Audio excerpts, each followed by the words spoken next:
Show ਬਣਾਉਣ ਦੀ ਬਜਾਏ ਤੁਸੀਂ ਸਿੰਪਲ ਕਰਦੇ ਹੋ, ਫਿਰ ਲੋਕਾਂ 'ਚ ਜਾਂਦੇ। ਹੁਣ ਇੰਨਾ ਜ਼ਿਆਦਾ ਰਿਸੋਰਸਿਸ ਤੁਸੀਂ ਰੰਗ ਦੀ ਵੀ ਨਾਲ ਗੇਮ ਖੇਡ ਰਹੇ ਹੋ ਕਿ ਵੀ ਸਾਡਾ ਰੰਗ ਪਹਿਲਾਂ ਚਿੱਟਾ ਹੁੰਦਾ ਸੀ ਅਤੇ ਨੀਲਾ ਹੋ ਗਿਆ, ਹੁਣ ਤੁਹਾਡਾ ਬਸੰਤੀ ਹੋ ਗਿਆ। ਪਰ ਮੈਂ ਕਿਹਾ ਉਹਦੇ ਹੇਠਾਂ ਭਗਤ ਸਿੰਘ ਹੈ ਕਿ ਨਹੀਂ ਹੈ? ਬਸੰਤੀ ਪੱਗ ਦੇ ਹੇਠਾਂ ਭਗਤ ਸਿੰਘ ਹੈ ਕਿ ਨਹੀਂ? ਤੁਹਾਡੇ ਦਿਮਾਗ 'ਚ ਹੈ ਕਿ ਨਹੀਂ ਹੈ? ਉਹ ਹੈ ਬੀਜੇਪੀ ਦਾ ਹੀ ਜਿਹੜਾ ਅੱਜ ਕੱਲ੍ਹ ਪ੍ਰੈਜ਼ੀਡੈਂਟ ਅਨਡਾ, ਉਹ ਇੱਦਾਂ ਭਗਤ ਸਿੰਘ ਦੇ ਹੀ ਪ੍ਰੋਗਰਾਮ 'ਚ ਕਿਤੇ ਮੈਨੂੰ ਵੀ ਬੁਲਾ ਲਿਆ, ਮਤਲਬ ਰੇਡੀਓ ਵਾਲਿਆਂ ਨੇ ਉਹਨੂੰ ਬੁਲਾ ਲਿਆ। ਭਗਤ ਸਿੰਘ 'ਤੇ ਜਦੋਂ ਉਹਨੇ ਕੁਛ ਇੱਧਰ ਉੱਧਰ ਦੀ ਮਾਰੀ, ਉਹ ਤਾਂ ਮੈਂ ਬਹੁਤ ਬਲਫ ਕਰਦਾ। ਫਿਰ ਉਹਨੂੰ ਪਤਾ ਲੱਗਾ ਕਿ ਮੇਰੇ ਨਾਲ ਉਹ ਨਹੀਂ ਚੱਲਣੀ। ਫਿਰ ਉਹ ਆਪਣੇ ਪ੍ਰੋਪੇਗੈਂਡਾ ਮੋਡ 'ਚ ਆ ਗਏ। ਕਹਿੰਦਾ ਜੀ ਦੇਖੋ ਅਸੀਂ ਔਰਤਾਂ ਨੂੰ 9 ਕਰੋੜ ਔਰਤਾਂ ਨੂੰ ਸਿਲੰਡਰ ਦਿੱਤੇ। ਮੈਂ ਕਿਹਾ ਮਤਲਬ ਮੈਨੂੰ ਇਹ ਇੰਪਰੈਸ ਨਹੀਂ ਕਰਦੀ। ਮੈਂ ਕਿਹਾ ਤੁਹਾਡੀ ਅਸਲ ਗੱਲ ਕੀ ਹੈ ਕਿ ਤੁਸੀਂ ਗੈਸ ਵਾਲੀ ਕੰਪਨੀ ਦੇ 9 ਕਰੋੜ ਗਾਹਕ ਬਣਾਏ।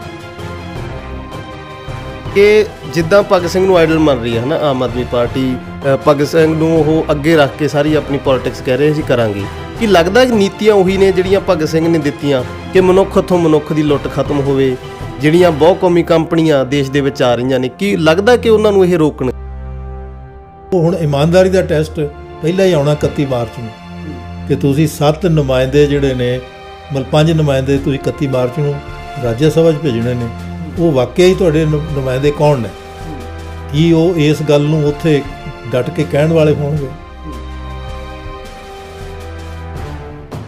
ਔਰ ਦਿੱਲੀ ਸੀ, ਪੰਜਾਬ ਦਿੱਲੀ ਨਹੀਂ ਹੈ। ਇਹਦਾ ਕਰੈਕਟਰ ਡਿਫਰੈਂਟ ਹੈ, ਲੇਕਿਨ ਨਾਲ ਅਪਰਚੂਨਿਟੀ ਵੀ ਹੈ ਤੁਹਾਡੇ ਕੋਲ ਕਿ ਪੂਰੀ ਸਟੇਟ ਹੈ ਤੁਹਾਡੇ ਕੋਲ। ਖਟਕੜ ਕਲਾਂ ਵਿੱਚ ਛੂਤ-ਛਾਤ ਖਤਮ ਹੋਈ, ਬਾਬਾ ਜੀ ਅਰਜਨ ਸਿੰਘ ਉਹਨਾਂ ਨੇ ਕੀਤੀ। ਖਟਕੜ ਕਲਾਂ ਵਿੱਚ ਕੁੜੀ ਨੂੰ, ਮੇਰੀ ਮਾਂ ਨੂੰ ਜੀਣ ਦਾ ਹੱਕ ਮਿਲਿਆ, ਜਦੋਂ ਕਿ ਜਿਹੜੇ ਸਾਡੇ ਅੰਗਰੇਜ਼ ਪ੍ਰਸਤ ਫੈਮਿਲੀ ਸੀ, ਉਹ ਕੁੜੀ, ਪਹਿਲੀ ਕੁੜੀ ਜਿਹੜੀ ਉਹਨਾਂ ਦੀ ਬਚੀ, ਉਹ ਮਾਰਦੇ ਸੀ। ਇਹ ਕਿ ਜਦੋਂ ਹੁਣ ਜੇ ਇਹ ਜਿਹੜਾ ਰੰਗ ਹੈ ਨਾ ਬਤਲੀ ਦਾ, ਇਹਦਾ ਮਤਲਬ ਹੁਣ ਉਹਦੇ ਥੱਲੇ ਕੌਣ ਹੈ? ਉਹ ਰੰਗ ਬਦਲ ਲਿਆ ਅਤੇ ਉਹ ਕਹਿੰਦਾ ਮੈਂ ਇਹ ਹੋ ਗਿਆ ਜੀ। ਆਪਾਂ ਅੱਗੇ ਵੀ ਦੇਖਿਆ। ਸੋ ਇਹ ਰੰਗ ਬਦਲੀ ਜਿਹੜੀ ਹੈ ਨਾ, ਉਹ ਤੁਹਾਡਾ ਕਰੈਕਟਰ ਨਹੀਂ ਬਦਲਦੀ। ਦੁਨੀਆ ਤੇ ਤੁਹਾਡਾ ਸਵਾਗਤ ਹੈ ਜੀ। ਮੈਂ ਮਨਦੀਪ। ਅੱਜ ਦਾ ਦਿਨ ਮੇਰੇ ਲਈ ਬੜਾ ਖਾਸ ਹੋਣ ਵਾਲਾ ਹੈ ਤੇ ਉਮੀਦ ਹੈ ਕਿ ਅੱਜ ਦਾ ਦਿਨ ਤੁਹਾਡੇ ਲਈ ਵੀ ਬੜਾ ਖਾਸ ਹੋਊਗਾ, ਕਿਉਂਕਿ ਸਾਡੇ ਨਾਲ ਅੱਜ ਗੱਲਬਾਤ ਕਰ ਰਹੇ ਨੇ ਸ਼ਹੀਦ ਭਗਤ ਸਿੰਘ ਦੇ ਭਾਣਜਾ ਜੀ ਪ੍ਰੋਫੈਸਰ ਜਗਮੋਹਨ ਸਿੰਘ ਜੀ। ਸਾਡੇ ਨਾਲ ਨੇ ਪ੍ਰੋਫੈਸਰ ਜਗਮੋਹਨ ਸਿੰਘ ਜੀ। ਸਵਾਗਤ ਹੈ ਜੀ ਤੁਹਾਡਾ। ਤੁਹਾਡਾ ਬਹੁਤ ਬਹੁਤ ਸ਼ੁਕਰੀਆ। ਤੁਹਾਡੇ ਦੁਨੀਆ ਦੇ ਸਰੋਤਿਆਂ ਨੂੰ ਆਦਾਬ, ਨਮਸਕਾਰ, ਸਤਿ ਸ੍ਰੀ ਅਕਾਲ। ਸ਼ੁਕਰੀਆ ਜੀ ਤੁਹਾਡਾ ਵੀ। ਜਿਵੇਂ ਆਪਾਂ ਗੱਲਬਾਤ ਕਰਨ ਲਈ ਇਕੱਠੇ ਹੋਏ ਹਾਂ ਜੀ, ਪਿਛਲੇ ਦਿਨੀ ਆਮ ਆਦਮੀ ਪਾਰਟੀ ਦੀ ਸਰਕਾਰ ਬਣੀ ਆ। ਬੜੀ ਕਹਿ ਲਈਏ ਵੀ ਲੋਕਾਂ ਨੇ ਬਹੁਮਤ ਦਿੱਤੀ ਉਹਨਾਂ ਨੂੰ, ਬੜੇ ਉਤਸ਼ਾਹ ਨਾਲ ਲੋਕਾਂ ਨੇ ਉਹਨਾਂ ਨੂੰ ਵੋਟਾਂ ਪਾਈਆਂ। 16 ਨੂੰ ਸਹੁੰ ਚੱਕ ਸਮਾਗਮ ਵੀ ਹੈਗਾ ਉਹਨਾਂ ਦਾ ਖਟਕੜ ਕਲਾਂ ਦੇ ਵਿੱਚ, ਅਤੇ ਉਹਨਾਂ ਨੇ ਭਗਤ ਸਿੰਘ ਨੂੰ ਬਹੁਤ ਮੂਹਰੇ ਰੱਖ ਕੇ ਹੈ ਨਾ ਆਪਣੀ ਸਾਰੀ ਪੋਲਿਟਿਕਸ ਕੀਤੀ ਆ। ਤਾਂ ਆਮ ਆਦਮੀ ਪਾਰਟੀ, ਜੋ ਭਗਤ ਸਿੰਘ ਨੇ ਸੋਚਿਆ ਸੀ, ਜੋ ਭਗਤ ਸਿੰਘ ਨੇ ਇੱਕ ਸੁਪਨੇ ਲਏ ਸੀ ਕਿ ਇੱਦਾਂ ਦਾ ਸਮਾਜ ਬਣੇ, ਉਹਦੇ ਲਈ ਉਹਨਾਂ ਨੇ ਆਪਣੀ ਉਮਰ ਵੀ ਲਾਈ। ਤੁਹਾਨੂੰ ਲੱਗਦਾ ਕਿ ਉਹੋ ਜਿਹਾ ਸਮਾਜ ਸਿਰਜ ਸਕੂਗੀ ਆਮ ਆਦਮੀ ਪਾਰਟੀ? ਦੇਖੋ, ਮੈਂ ਸਮਝਦਾ ਕਿ ਚੰਗੇ ਸ਼ੁਭ ਸ਼ਗਨ ਨੂੰ ਗਿਣਿਆ ਜਾਣਾ ਚਾਹੀਦਾ ਕਿ ਵੀ ਇਹ ਫੈਸਲਾ ਲੈਣਾ ਕਿ ਉਹਨਾਂ ਨੇ ਇਤਿਹਾਸ ਵਿੱਚੋਂ 2 ਉਹਨਾਂ ਵਿਅਕਤੀਆਂ ਨੂੰ ਚੂਜ਼ ਕੀਤਾ ਹੈ ਜਿਨ੍ਹਾਂ ਨੇ ਸੁਪਨੇ ਨਹੀਂ ਲਏ। ਉਹਨਾਂ ਨੇ ਇੱਕ ਸਾਨੂੰ ਵਿਜ਼ਨ ਦਿੱਤਾ, ਇੱਕ ਦ੍ਰਿਸ਼ਟੀ ਦਿੱਤੀ ਹੈ ਕਿ ਸਮਾਜ ਕਿੱਦਾਂ ਦਾ ਹੋਵੇ, ਔਰ ਉਹ ਬਣਨ ਦਾ ਤਰੀਕਾ ਵੀ ਦਿੱਤਾ ਹੈ। ਤਾਂ ਇਸ ਕਰਕੇ ਸੁਪਨੇ ਕਹਿਣਾ ਤਾਂ ਮੈਨੂੰ ਲੱਗਦਾ ਕਿ ਅਸੀਂ ਸੁਪਨੇ ਲੈ ਰਹੇ ਹਾਂ, ਉਹਨਾਂ ਨੇ ਨਹੀਂ ਲਏ। ਅਤੇ ਇਸੇ ਕਰਕੇ ਉਹਨਾਂ ਨੂੰ ਇੰਨਾ ਯਕੀਨ ਸੀ ਕਿ ਜੋ ਇੱਕ ਵਿਜ਼ਨ ਕ੍ਰੀਏਟ ਕਰਨਗੇ ਉਹਦੇ 'ਤੇ ਬਣੇ। ਔਰ ਅਸੀਂ ਜਿਸ ਕ੍ਰਾਈਸਿਸ ਵਿੱਚ ਹਾਂ ਹੁਣ, ਇਹ ਕ੍ਰਾਈਸਿਸ ਨੂੰ ਭਗਤ ਸਿੰਘ ਨੇ 1924 'ਚ ਐਡਰੈਸ ਕੀਤਾ ਸੀ ਕਿ ਉਹਨਾਂ ਨੇ ਨੌਜਵਾਨ ਲਹਿਰ ਖੜ੍ਹੀ ਕੀਤੀ ਜਿਹਦਾ 100 ਸਾਲਾ 2024 'ਚ ਆਉਣ ਵਾਲਾ। ਔਰ ਉਦੋਂ ਉਹਨਾਂ ਦੇ ਜਦੋਂ ਆਪਸ ਦੋਸਤਾਂ ਦੇ ਸੀ, ਫਿਕਰ ਇਹ ਸੀਗਾ ਕਿ ਮਤਲਬ ਜਲਿਆਂਵਾਲਾ ਬਾਗ ਲੋਕਾਂ ਦੀ ਏਕਤਾ ਦਾ ਸਿਰਾ ਸੀ, ਜਿਹਦੇ 'ਚ ਰਾਮਨੌਮੀ ਇਕੱਠੀ ਮਨਾਈ ਜਾ ਰਹੀ। ਪਾਣੀ ਕੋਈ ਮਤਲਬ ਹਿੰਦੂ ਮੁਸਲਿਮ ਜਾਤ ਪਾਤ ਸਾਰੇ ਖਤਮ ਕਰਤੇ ਸੀ। ਉਦੋਂ ਹੀ ਉਹਨੂੰ ਪਾਗਲ ਕੀਤਾ ਅੰਗਰੇਜ਼ਾਂ ਨੂੰ। ਉਸ ਤੋਂ ਬਾਅਦ ਉਹਨਾਂ ਨੇ ਫਿਰ ਵੰਡਣੀਆਂ ਸ਼ੁਰੂ ਕੀਤੀਆਂ। ਗਾਂਧੀ ਨੇ ਕੋਸ਼ਿਸ਼ ਕੀਤੀ ਕਿ ਵੀ ਮਤਲਬ ਜਿਹੜਾ ਪੰਜਾਬ ਵਿੱਚ ਜ਼ੁਲਮ ਹੋਇਆ, ਕਿਉਂਕਿ ਜਲਿਆਂਵਾਲੇ ਬਾਗ ਤੋਂ ਮਾਰਸ਼ਲ ਲਾਅ ਲੱਗਾ ਸੀ, ਵੀ ਇਹਦੇ ਤੋਂ ਮੈਂ ਲੋਕਾਂ ਨੂੰ ਥੋੜ੍ਹਾ ਰਾਹਤ ਦਵਾਵਾਂ। ਅਤੇ ਉਹਨਾਂ ਨੇ 9 ਮਹੀਨਿਆਂ 'ਚ ਸਵਰਾਜ ਵਾਲੀ ਗੱਲ ਕੀਤੀ, ਜਿਸ 'ਚ ਨੌਜਵਾਨ ਵੀ ਆਏ ਸਾਰੇ।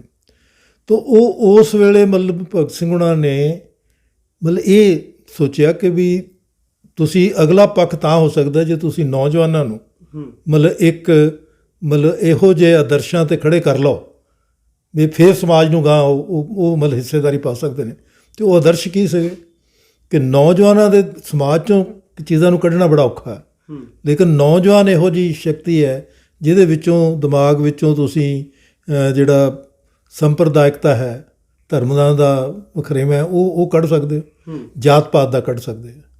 ਤੀਸਰੀ ਗੱਲ ਉਹਨਾਂ ਨੇ ਕਹੀ ਕਿ ਰੂਸ ਤੋਂ ਜੋ ਸਿੱਖਿਆ ਹੈ ਉਹ ਇਹ ਹੈ ਕਿ ਵੀ ਰੂਸ ਦੇ ਜਿਹੜੇ ਵੀ ਮਤਲਬ ਬਾਲਸ਼ਿਵਿਕ ਜਿਹਨਾਂ ਨੂੰ ਅਸੀਂ ਕਹਿੰਦੇ ਉੱਥੇ ਜਿਹੜੇ ਵਲੰਟੀਅਰ ਸੀ, ਉਹਨਾਂ ਵਿੱਚ ਇੱਕ ਸਾਇੰਸ ਦੀ ਦ੍ਰਿਸ਼ਟੀ ਸੀ। ਅਤੇ ਸਾਇੰਸ ਦਾ ਮਤਲਬ ਫਿਜ਼ਿਕਸ ਕੈਮਿਸਟਰੀ ਪੜ੍ਹਨਾ ਨਹੀਂ ਹੁੰਦਾ। ਸਾਇੰਸ ਦਾ ਮਤਲਬ ਹੁੰਦਾ ਕਿ ਤੁਸੀਂ ਹਰ ਚੀਜ਼ ਦਾ ਕਾਰਨ ਸਮਝੋ। ਬਿਲਕੁਲ, ਮਤਲਬ ਜੇ ਤੁਸੀਂ ਕਾਰਨ ਸਮਝਦੇ ਹੋ ਫਿਰ ਤੁਸੀਂ ਉਹਦਾ ਹੱਲ ਕੱਢ ਲੈਂਦੇ ਹੋ।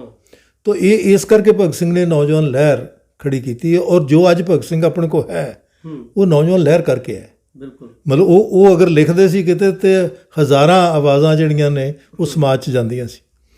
ਤੋ ਇਸ ਕਰਕੇ ਜਿਹੜਾ ਮਤਲਬ ਹੁਣ ਭਗਤ ਸਿੰਘ ਨੂੰ ਮਤਲਬ ਕਹਿਣਾ, ਔਰ ਭਗਤ ਸਿੰਘ ਨੇ ਮਤਲਬ ਉਹਨਾਂ ਨੇ ਕਿਹਾ ਵੀ ਹੈ ਕਿ ਵੀ ਮੈਂ ਆਉਣ ਵਾਲੇ ਸਮੇਂ ਲਈ ਮਤਲਬ ਬੀਜ ਸੁੱਟ ਰਿਹਾ, ਉਹ ਉੱਗਣਗੇ। ਕਿਉਂਕਿ ਜਿੰਨਾ ਚਿਰ ਤੱਕ ਉਹਨਾਂ ਦਾ ਆਖਰੀ ਚਿੱਠੀ ਵੀ ਸੀਗੀ ਕਿ ਤੁਹਾਡੀ ਅਦਾਲਤ ਨੇ ਸਾਨੂੰ ਕਿਹਾ ਕਿ ਅਸੀਂ ਜੰਗ ਲੜੀ ਹੈ, ਕਿਉਂਕਿ ਉਹਦਾ ਜਿਹੜਾ ਅਦਾਲਤੀ ਸੀਗਾ ਕਿ ਵੇਜਿੰਗ ਵਾਰ ਅਗੇਂਸਟ ਕਿੰਗ ਐਂਪਰਰ, ਉਹ ਕਹਿੰਦੇ ਤੁਹਾਡੀ ਅਦਾਲਤ ਕਹਿ ਰਹੀ ਹੈ। ਇਹਦਾ ਮਤਲਬ ਅਸੀਂ ਬੜੇ ਬਹਾਦਰ ਹਾਂ, ਚੰਦ ਨੌਜਵਾਨਾਂ ਨੇ ਐਡੀ ਵੱਡੀ ਜੰਗ ਲੜੀ ਵੀ ਤੁਸੀਂ ਸਾਡੇ ਤੋਂ ਡਰ ਰਹੇ। ਪਰ ਉਹ ਕਹਿੰਦੇ ਇਹ ਜੰਗ, ਕਿਉਂਕਿ ਤੁਸੀਂ ਜੰਗ ਦਾ ਜ਼ਿਕਰ ਕੀਤਾ ਹੈ, ਇਹ ਜੰਗ ਹਮੇਸ਼ਾ ਰਹੀ ਹੈ। ਨਾ ਸਾਡੇ ਤੋਂ ਪਹਿਲਾਂ ਮਤਲਬ ਅਸੀਂ ਸ਼ੁਰੂ ਕੀਤੀ ਹੈ, ਨਾ ਸਾਡੇ ਨਾਲ ਖਤਮ ਹੋਣੀ, ਸਾਡੇ ਤੋਂ ਆਉਣ ਤੋਂ ਬਾਅਦ ਵੀ ਲੋਕ ਆਪਣੇ ਹੱਕਾਂ ਲਈ ਲੜਦੇ ਰਹਿਣਗੇ, ਔਰ ਇਹ ਜੰਗ ਜਾਰੀ ਰਹੇਗੀ। ਔਰ ਨਾਲ ਉਹਨਾਂ ਨੇ ਕਿਹਾ ਕਿ ਜਦੋਂ ਕੁਦਰਤੀ ਸਰੋਤ ਲੁੱਟੇ ਜਾਣਗੇ ਉਹਦੇ ਖਿਲਾਫ ਲੋਕ ਲੜਨਗੇ। ਤਾਂ ਇਸ ਕਰਕੇ ਅਸੀਂ ਜਿੱਥੇ ਪਹੁੰਚ ਗਏ ਮਤਲਬ ਉਹਦੀ ਇੱਕ ਸ਼ੁਰੂਆਤ ਹੈ ਜੇ ਆਪਾਂ ਸਮਝੀਏ ਉਹਨੂੰ। ਦੂਸਰੀ ਇਸ ਕਰਕੇ ਪਹਿਲੀ ਮੈਂ ਸਮਝਦਾ ਕਿ ਇਹਨਾਂ ਦਾ ਟੈਸਟ ਹੋਏਗਾ ਕਿ ਇਹ 2014 ਵਿੱਚ ਨੌਜਵਾਨਾਂ ਨੂੰ ਮਤਲਬ ਆਪਣੇ ਆਰਗੇਨਾਈਜ਼ ਕਰਕੇ ਉਹ ਨੌਜਵਾਨਾਂ ਨੂੰ ਮੌਕਾ ਦੇਣ ਕਿ ਉਹ ਆਪਣੇ ਆਪ ਨੂੰ ਆਰਗੇਨਾਈਜ਼ ਕਰਨ, ਆਪਣੇ ਪਿੰਡਾਂ ਨੂੰ ਸਾਂਭਣ। ਮਤਲਬ ਫਿਰ ਪਾਰਟੀ ਤੋਂ ਉੱਪਰ ਉੱਠ ਕੇ ਜਿੱਦਾਂ ਲੋਕਾਂ ਨੇ ਜਾਤ ਪਾਤ ਤੋਂ, ਡੇਰਿਆਂ ਤੋਂ ਮਤਲਬ ਮੁਕਤੀ ਹੈ ਕਿ ਹਰ ਚੀਜ਼ ਜਾਤ 'ਤੇ ਵੀ ਵੰਡਣ ਦੀ ਕੋਸ਼ਿਸ਼ ਕੀਤੀ, ਕਿਸੇ ਨੇ ਮਤਲਬ ਡੇਰਿਆਂ ਨੂੰ ਵਰਤਣ ਦੀ ਕੋਸ਼ਿਸ਼ ਕੀਤੀ, ਲੇਕਿਨ ਲੋਕ ਬਹੁਤ ਉੱਚੇ ਉੱਠ ਗਏ ਨੇ, ਔਰ ਖ਼ਾਸ ਤੌਰ 'ਤੇ ਸਾਡੀਆਂ ਜਿਹੜੀਆਂ ਔਰਤਾਂ ਨੇ ਉਹ ਉੱਚੀਆਂ ਉੱਠੀਆਂ ਨੇ। ਤੋ ਇਸ ਕਰਕੇ ਇਹ ਟੈਸਟ ਹੈ, ਪਰ ਤੁਹਾਡੀ ਆਪਣੀ ਮਜਬੂਰੀ ਜਾਂ ਮਤਲਬ ਉਹ ਹੁਣ ਇਮਾਨਦਾਰੀ ਦਾ ਟੈਸਟ ਪਹਿਲਾਂ ਹੀ ਆਉਣਾ 31 ਮਾਰਚ ਨੂੰ ਕਿ ਤੁਸੀਂ 7 ਨੁਮਾਇੰਦੇ ਜਿਹੜੇ ਨੇ ਮਤਲਬ 5 ਨੁਮਾਇੰਦੇ ਤੁਸੀਂ 31 ਮਾਰਚ ਨੂੰ ਰਾਜ ਸਭਾ 'ਚ ਭੇਜਣੇ ਨੇ। ਉਹ ਵਾਕਿਆ ਹੀ ਤੁਹਾਡੇ ਨੁਮਾਇੰਦੇ ਕੌਣ ਨੇ? ਕੀ ਉਹ ਇਸ ਗੱਲ ਨੂੰ ਉੱਥੇ ਡਟ ਕੇ ਕਹਿਣ ਵਾਲੇ ਹੋਣਗੇ? ਤਾਂ ਉਹ ਮਤਲਬ ਅਗਲੇ ਹੈ, ਲੇਕਿਨ ਜਿਹੜਾ ਕੀਤਾ ਉਹਨੂੰ ਮੈਂ ਸਮਝਦਾ ਕਿ ਇਹਨੂੰ ਸਤਿਕਾਰ ਕਰਨਾ ਚਾਹੀਦਾ। ਪਰ ਇੱਕ ਜ਼ਰੂਰ ਸੀਗਾ ਕਿ ਵੀ ਉਹਦੇ ਵਿੱਚ ਤੁਸੀਂ ਉਹਨੂੰ ਆਪਣਾ ਸ਼ੋਅ ਬਣਾਉਣ ਦੀ ਬਜਾਏ ਤੁਸੀਂ ਸਿੰਪਲ ਕਰਦੇ ਹੋ, ਫਿਰ ਲੋਕਾਂ 'ਚ ਜਾਂਦੇ।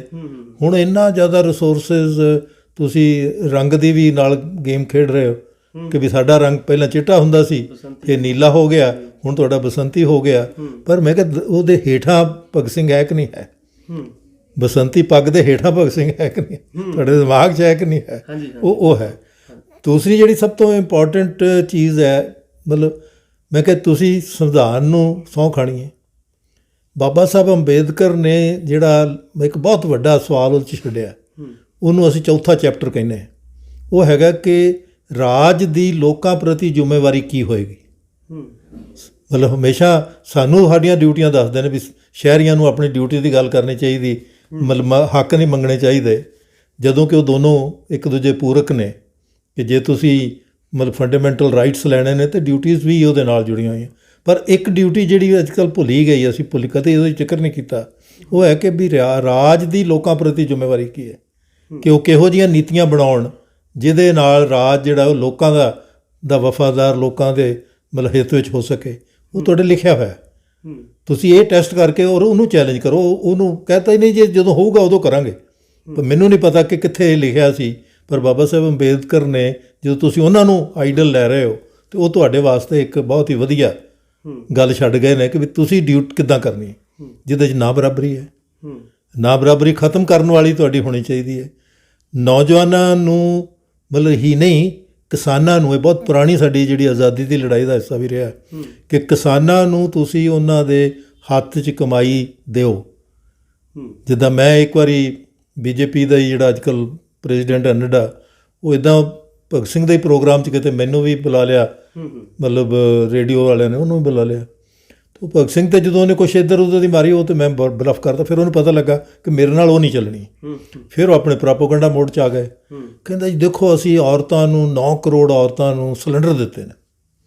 ਮੈਂ ਕਿਹਾ ਮਤਲਬ ਮੈਨੂੰ ਇਹ ਇੰਪਰੈਸ ਨਹੀਂ ਕਰਦੀ। ਮੈਂ ਕਿਹਾ ਤੁਹਾਡੀ ਅਸਲ ਗੱਲ ਕੀ ਹੈ ਕਿ ਤੁਸੀਂ ਗੈਸ ਵਾਲੀ ਕੰਪਨੀ ਦੇ 9 ਕਰੋੜ ਗਾਹਕ ਬਣਾਏ ਨੇ, ਮਤਲਬ ਤੁਸੀਂ ਉਹਨੂੰ ਦੇ ਰਹੇ ਹੋ, ਔਰਤਾਂ ਨੂੰ ਕੁਝ ਨਹੀਂ ਦੇ ਰਹੇ। ਮੈਂ ਕਿਹਾ ਜੇ ਤੂੰ ਮਤਲਬ ਮੈਨੂੰ ਇਹ ਕਹਿੰਦਾ ਕਿ ਮੈਂ ਹਰ ਔਰਤ 9 ਕਰੋੜ ਔਰਤਾਂ ਨੂੰ 2000 ਰੁਪਏ ਕਮਾਉਣ ਦੇ ਕਾਬਿਲ ਬਣਾਤਾ ਹੈ ਤੇ ਆਈ ਵੁੱਡ ਸਲੂਟ ਕਿ ਇਹ ਉਹਦੇ ਹੱਥ 'ਚ 1000 ਤੁਹਾਡੀ ਮੰਡੀ ਵਿੱਚ ਲਾ ਦੇਗੀ, ਲੇਕਿਨ 1000 ਉਹ ਆਪਣੇ ਨਿਆਣਿਆਂ ਆਪਣੀਆਂ ਹੋਰ ਲੋੜਾਂ ਪੂਰੀਆਂ ਕਰੇਗੀ। ਤਾਂ ਇਹ ਨੀਤੀ ਦਾ ਡਿਫਰੈਂਸ ਹੈ ਕਿ ਤੁਸੀਂ ਉਹਨਾਂ ਨੂੰ ਕਾਮਯਾਬ ਕਰਦੇ ਕਿ ਨਹੀਂ ਕਰਦੇ। ਹਾਂਜੀ ਹਾਂ, ਬਿਲਕੁਲ। ਮੈਂ ਨੀਤੀਆਂ ਦੀ ਗੱਲ ਕਰਨੀ ਸੀ ਕਿ ਤੁਹਾਡੇ ਨਾਲ ਕਿ ਜਿੱਦਾਂ ਭਗਤ ਸਿੰਘ ਨੂੰ ਆਈਡਲ ਮੰਨ ਰਹੀ ਹੈ ਨਾ ਆਮ ਆਦਮੀ ਪਾਰਟੀ, ਭਗਤ ਸਿੰਘ ਨੂੰ ਉਹ ਅੱਗੇ ਰੱਖ ਕੇ ਸਾਰੀ ਆਪਣੀ ਪੋਲਿਟਿਕਸ ਕਹਿ ਰਹੇ ਅਸੀਂ ਕਰਾਂਗੇ।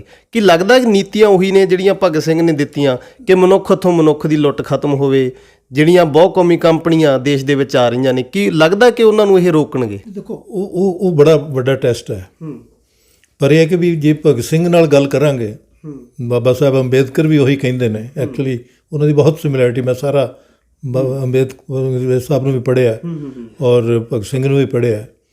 ਤਾਂ ਉਹ ਬੇਸਿਕ ਜਿਹੜੀ ਤੁਹਾਡੀ ਚਾਹ ਹੈ ਉਹ ਹੈ ਕਿ ਵੀ ਤੁਸੀਂ ਆਮ ਆਦਮੀ ਨੂੰ ਤਾਕਤਵਰ ਬਣਾਉਂਦੇ ਕਿ ਨਹੀਂ ਬਣਾਉਂਦੇ। ਔਰ ਦਿੱਲੀ ਸੀ, ਪੰਜਾਬ ਦਿੱਲੀ ਨਹੀਂ ਹੈ। ਇਹਦਾ ਕਰੈਕਟਰ ਡਿਫਰੈਂਟ ਹੈ, ਲੇਕਿਨ ਨਾਲ ਅਪਰਚੂਨਿਟੀ ਵੀ ਹੈ ਤੁਹਾਡੇ ਕੋਲ ਕਿ ਪੂਰੀ ਸਟੇਟ ਹੈ ਤੁਹਾਡੇ ਕੋਲ। ਬਜਾਏ ਸਟੇਟ ਦੇ ਰਿਸੋਰਸਿਸ ਤੁਸੀਂ ਆਪਣਾ ਪ੍ਰਚਾਰ ਵਾਸਤੇ ਲਾਓ, ਤੁਹਾਨੂੰ ਪ੍ਰੋਬਲਮ ਹੱਲ ਕਰਕੇ ਦੇਣੀ ਚਾਹੀਦੀ ਹੈ। ਜਿੱਦਾਂ ਦਿੱਲੀ ਸਰਪਲਸ ਸਟੇਟ ਸੀਗੀ, ਉੱਥੇ ਸਕੂਲ 'ਚ ਥੋੜ੍ਹਾ ਬਹੁਤ ਕੀਤਾ, ਮਤਲਬ ਕਲੀਨਿਕ ਦਾ ਕੀਤਾ, ਪਰ ਪੰਜਾਬ ਵਿੱਚ ਉਹਨੂੰ ਕਿਵੇਂ ਕਰਨਾ? ਤੁਸੀਂ ਲੋਕਾਂ ਦੀ ਹਿੱਸੇਦਾਰੀ ਨਾਲ ਕਰਨਾ। ਜਿਹੜਾ ਤੁਸੀਂ ਸਵਾਲ ਕਰ ਰਹੇ ਹੋ ਕਿ ਤੁਸੀਂ ਬਜਾਏ ਅਮੀਰਾਂ ਦੀ ਹਿੱਸੇਦਾਰੀ ਨਾਲ ਕੁਝ ਦਿਖਾਵਾ ਕਰੋ, ਉਹਦੀ ਬਜਾਏ ਲੋਕਾਂ ਨੂੰ ਹਿੱਸੇਦਾਰ ਬਣਾਓ ਔਰ ਲੋਕ ਬਣਨਗੇ। ਕਿਉਂਕਿ ਜਿਹੜੇ ਰਿਜ਼ਲਟ ਨੇ ਇਹਦੇ ਬਹੁਤ ਸਾਰੀਆਂ ਤਾਕਤਾਂ ਔਰ ਬਹੁਤ ਸਾਰਾ ਜਿਹੜਾ ਮਤਲਬ ਤੁਹਾਡੇ 'ਚ ਸਵੈ ਵਿਸ਼ਵਾਸ ਆਇਆ, ਕਿਸਾਨ ਲਹਿਰ ਨੇ ਮਤਲਬ ਇੱਕ ਸਵਾ ਵਿਸ਼ਵਾਸ ਪੈਦਾ ਕੀਤਾ, ਤੁਹਾਨੂੰ ਸਵਾਲ ਕਰਨ ਦੇ ਕਾਬਿਲ ਬਣਾਇਆ। ਔਰ ਇਹ ਸਾਰੀ ਪੋਲੀਟਿਕਸ ਵੀ ਨੰਗੀ ਹੋ ਗਈ ਕਿ ਵੀ ਜਿਹੜੀਆਂ ਮਖੌਤੀ ਵੀ ਨਹੀਂ, ਖੜੌਤੀ ਜਿਹੜੀਆਂ ਪਾਰਟੀਆਂ ਨੇ ਵੀ ਇਹ ਕੁਛ ਨਹੀਂ ਕਰਨ ਵਾਲੀਆਂ। ਔਰ ਜਦੋਂ ਕਿ ਉਹਦੇ 'ਤੇ ਅਗਲੇ ਚੈਲੰਜਸ ਤੁਹਾਡੇ ਨਾਲ ਇਹੀ ਨੇ ਕਿ ਤੁਸੀਂ ਜੇ ਦਿੱਲੀ ਤੋਂ ਦੇਖੋਗੇ ਤਾਂ ਇਹ ਹੋਰ ਦਿਸੇਗਾ, ਤੁਹਾਨੂੰ ਪੰਜਾਬ 'ਚ ਬਹਿ ਕੇ ਪੰਜਾਬ ਦੀ ਸਮੱਸਿਆ ਨੂੰ ਦੇਖੋਗੇ ਤਾਂ ਹੋਰ ਦਿਸੇਗਾ। ਤਾਂ ਇਸ ਕਰਕੇ ਤੁਸੀਂ ਉਹ ਤੋਂ ਉਤਸ਼ਾਹ ਲੈ ਕੇ ਕਿ ਭਗਤ ਸਿੰਘ ਅਤੇ ਉਹਦੇ ਸਾਥੀਆਂ ਨੇ ਜਸਟ ਮਤਲਬ ਤੁਸੀਂ ਇਹ ਦੇਖੋ ਕਿ ਭਗਤ ਸਿੰਘ 20.5 ਸਾਲ ਦੇ ਸੀ ਜਦੋਂ ਉਹਨਾਂ ਨੇ ਬ੍ਰਿਟਿਸ਼ ਨੂੰ ਚੈਲੰਜ ਕੀਤਾ। ਬਿਲਕੁਲ ਜੀ। ਮਤਲਬ 18.5 ਸਾਲ ਦੇ ਉਹਨਾਂ ਦੇ ਨਾਲ B.K. ਦੱਤ ਸੀ। ਮੈਂ ਕਿਹਾ ਅਸੀਂ ਕਦੀ ਉਹਨਾਂ ਦੀ ਉਮਰ ਨਹੀਂ ਦੇਖੀ। ਉਹ ਉਨੇ ਹੀ ਦ੍ਰਿੜ ਸੀ, ਉਨੇ ਸਮਝਦਾਰ ਸੀ। ਭਗਤ ਸਿੰਘ ਲਿਖਦੇ ਸੀ ਲੇਕਿਨ ਵਿਚਾਰਾਂ 'ਚ ਉਹ ਉਹਨਾਂ ਨਾਲ ਉਹਨੂੰ ਦ੍ਰਿੜ ਰੱਖਦੇ ਸੀ। ਤਾਂ ਇਹ ਜਿਹੜਾ ਮਤਲਬ ਪਰ ਉਹਦੇ ਮਗਰ ਕਿੱਡਾ ਵੱਡੀ ਇਤਿਹਾਸ ਹੈ ਤੁਹਾਡਾ। ਸਰਾਭੇ ਦਾ ਇਤਿਹਾਸ ਹੈ, ਗਦਰ ਪਾਰਟੀ ਨੇ, ਫਿਰ ਉਹ ਤੋਂ ਪਹਿਲਾਂ ਮਤਲਬ ਕਿਸਾਨ ਮਤਲਬ ਜਿਹੜੀ ਪਗੜੀ ਸੰਭਾਲ ਜੱਟਾ ਲਹਿਰ ਹੈ ਉਹਦਾ ਹੈ, ਹੋਰ ਬਹੁਤ ਸਾਰੀਆਂ। ਤਾਂ ਇਹ ਜਿਹੜਾ ਕਿਊਮੂਲੇਟਿਵ ਹੁੰਦਾ। ਤਾਂ ਹੁਣ ਜਿਹੜਾ ਆਪਾਂ ਸਵਾਲ ਹੈ ਕਿ ਵੀ ਇਹਨੂੰ ਟੈਸਟ ਕੀਤਾ ਜਾਏਗਾ। ਮੈਂ ਤਾਂ ਹੀ ਕਹਿੰਦਾ ਕਿ ਪਹਿਲਾ ਟੈਸਟ ਤੁਹਾਡਾ ਇਹਦੇ 'ਤੇ ਆ ਜਾਣਾ ਕਿ ਤੁਸੀਂ ਕਿਹੋ ਜਿਹੇ 5 ਬੰਦੇ ਚੁਣਦੇ ਹੋ ਔਰ 2 ਬੰਦੇ ਫਿਰ ਚੁਣਨੇ ਨੇ, 7 ਰਾਜ ਸਭਾ ਦੇ ਮੈਂਬਰ ਜਾਣੇ ਨੇ। ਉਹ ਤੁਸੀਂ ਕਿਹੋ ਜਿਹੇ ਚੁਣਦੇ ਹੋ, ਹੈ ਤੁਹਾਡੇ ਕੋਲ ਕਿ ਨਹੀਂ ਹੈ, ਜਾਂ ਫਿਰ ਤੁਸੀਂ ਕੀ ਤੁਹਾਡੇ ਉਹ ਇੱਕ ਵੱਖਰਾ ਸਵਾਲ ਹੈ। ਲੇਕਿਨ ਜਿਹੜੇ ਇਹਦੇ 'ਚ ਮਤਲਬ ਖਟਕੜ ਕਲਾਂ ਮਤਲਬ ਭਗਤ ਸਿੰਘ ਨਾਲ ਕਿਉਂ ਜੁੜਿਆ ਔਰ ਭਗਤ ਸਿੰਘ ਨੇ ਖਟਕੜ ਕਲਾਂ ਕੀ ਸਿੱਖਿਆ, ਇਹ ਸਮਝਣ ਵਾਲੀ ਗੱਲ ਹੈ। ਬਿਲਕੁਲ ਜੀ, ਮੇਰਾ ਵੀ ਇਹੀ ਸਵਾਲ ਸੀਗਾ ਕਿ ਖਟਕੜ ਕਲਾਂ ਤੋਂ ਕੀ ਨਹੀਂ ਤਾਂ ਲੋਕਾਂ ਨੂੰ ਲੱਗਦਾ ਕਿਸੇ ਨੇ ਕਹਿ ਦਿੱਤਾ ਮਤਲਬ ਆਪਣੀ ਫੜ ਵਿੱਚ ਨਾ ਬਗੈਰ ਪੁੱਛੇ ਕਿ ਜੀ ਭਗਤ ਸਿੰਘ ਤਾਂ ਇੱਥੇ ਆਇਆ ਹੀ ਨਹੀਂ।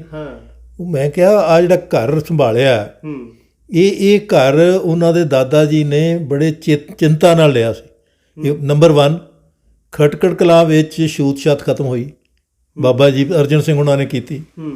ਖਟਕੜ ਕਲਾਂ ਵਿੱਚ ਕੁੜੀ ਨੂੰ, ਮੇਰੀ ਮਾਂ ਨੂੰ ਜੀਣ ਦਾ ਹੱਕ ਮਿਲਿਆ, ਜਦੋਂ ਕਿ ਜਿਹੜੇ ਸਾਡੇ ਅੰਗਰੇਜ਼ ਪ੍ਰਸਤ ਫੈਮਿਲੀ ਸੀ ਉਹ ਕੁੜੀ, ਪਹਿਲੀ ਕੁੜੀ ਜਿਹੜੀ ਉਹਨਾਂ ਦੀ ਬਚੀ, ਉਹ ਮਾਰਦੇ ਸੀ ਕੁੜੀਆਂ, ਉਹਨੂੰ ਬੰਤੀ ਕੁੜੀ ਮਾਰ ਕਹਿੰਦੇ ਸਾਰੇ ਪਿੰਡ 'ਚ। ਮਤਲਬ ਮੇਰੀ ਮਾਂ ਨੂੰ ਮੈਂ ਕਿਹਾ ਇਹ ਅੱਗੇ ਵਧਣ ਵਾਲੀ ਗੱਲ ਸੀ। ਸਾਡੇ ਨਾਨੀ ਜੀ ਦਾ ਨਾਮ ਵਿਦਿਆਵਤੀ ਕਿਉਂ ਸੀ? ਮਤਲਬ ਵਿਦਿਆਵਤੀ ਇਸ ਕਰਕੇ ਸੀ ਵੀ ਕੁੜੀ ਅਤੇ ਵਿਦਿਆ ਜਿਹੜੀ ਹੈ ਉਹਦਾ ਪ੍ਰਚਾਰ ਹੋ ਸਕੇ। ਮਤਲਬ ਹਿੰਦ ਕੌਰ ਤੋਂ ਉਹਨੂੰ ਵਿਦਿਆਵਤੀ ਬਣਾਉਣਾ ਔਰ ਨਾਲੇ ਕਹਿਣਾ ਕਿ ਪੜ੍ਹਨਾ ਬੇਟਾ, ਹਿੰਦੀ ਪੰਜਾਬੀ ਪੜ੍ਹੋ। ਤਾਂ ਇਹ ਜਿਹੜੀਆਂ ਇਹ ਵੈਲਿਊਜ਼ ਖਟਕੜ ਕਲਾਂ ਦੀਆਂ ਨੇ। ਖਟਕੜ ਕਲਾਂ ਨੇ 4 ਪੁਸ਼ਤਾਂ ਜਿਹੜੀਆਂ ਨੇ ਉਹਨਾਂ ਨੂੰ ਲੋਕਾਂ ਨਾਲ ਖੜੇ ਕੀਤਾ। ਉਹਨਾਂ ਨੇ ਮਤਲਬ ਆਪਣਾ ਪਰਵਾਹ ਨਹੀਂ ਕੀਤੀ, ਲੇਕਿਨ ਲੋਕਾਂ ਨਾਲ ਹੋਏ। ਔਰ ਉਹਦਾ ਜਿਹੜਾ ਸਭ ਤੋਂ ਇੰਟਰਸਟਿੰਗ ਹੈ, ਜਿਹੜੇ ਸਾਜੀਤ ਸਿੰਘ ਉਹਨਾਂ ਨੂੰ ਮਤਲਬ ਉਹਨਾਂ ਨੇ ਲਿਖਿਆ ਕਿ ਮੈਂ 40 ਸਾਲ ਅੰਗਰੇਜ਼ਾਂ ਮਗਰ ਕਿਉਂ ਲੱਗਾ ਰਿਹਾ, ਮਤਲਬ ਸਾਰੇ ਦੁਨੀਆ ਵਿੱਚ ਮਤਲਬ ਉਹਨਾਂ ਦੇ ਮਗਰ। ਉਹ ਕਹਿੰਦੇ ਮੇਰੇ ਬਾਬਾ ਜੀ ਨੇ ਫਤਿਹ ਸਿੰਘ ਉਹਨਾਂ ਨੇ, ਫਤਿਹ ਸਿੰਘ ਜਿਹੜੇ ਨੇ ਉਹ ਪੰਜਾਬ ਦੀ ਆਜ਼ਾਦੀ ਦੀ ਲੜਾਈ, ਜਿਹੜੀ ਪੰਜਾਬ ਦੀ ਆਜ਼ਾਦੀ ਦੀ ਰਾਖੀ ਦੀ ਲੜਾਈ, ਮਤਲਬ ਸਾਨੂੰ ਵਰਡ ਵੀ ਬਦਲਣੇ ਪੈਣੇ ਕਿਉਂਕਿ ਅੰਗਰੇਜ਼ਾਂ ਨੇ ਉਹਨੂੰ ਐਂਗਲੋ ਸਿੱਖ ਕਹਿ ਦਿੱਤਾ ਜਦੋਂ ਕਿ ਉਹ ਐਂਗਲੋ ਸਿੱਖ ਨਹੀਂ ਸੀ। ਸ਼ਾਹ ਮੁਹੰਮਦ ਕਹਿੰਦਾ ਕਿ ਹਿੰਦ ਪੰਜਾਬ ਦੀ ਜੰਗ ਹੋਈ ਤਾਂ ਪੰਜਾਬ ਆਪਣੀ ਆਜ਼ਾਦੀ ਲਈ ਲੜ ਰਿਹਾ ਸੀ, ਉਹਦੇ ਵਿੱਚ ਫਤਿਹ ਸਿੰਘ ਉਹਨਾਂ ਨੇ ਹਿੱਸਾ ਪਾਇਆ। ਮਤਲਬ ਉਹ ਪਹਿਲੀ ਜੰਗ ਹਾਰਨ ਤੋਂ ਬਾਅਦ ਉਹਨਾਂ ਨੇ ਸਤਲੁਜ ਤੋਂ ਪੰਜਾਬ ਜਿਹੜਾ ਰਾਜ ਸੀ ਉਹਦੀ ਹੱਦ ਬਿਆਸ ਲੈ ਗਏ, ਅਤੇ ਇਹ ਜਿਹੜਾ ਇਲਾਕਾ ਹੈ ਇਹ ਅੰਗਰੇਜ਼ਾਂ ਕੰਪਨੀ ਨੇ ਆਪਣੇ ਕੋਲ ਲੈ ਲਿਆ।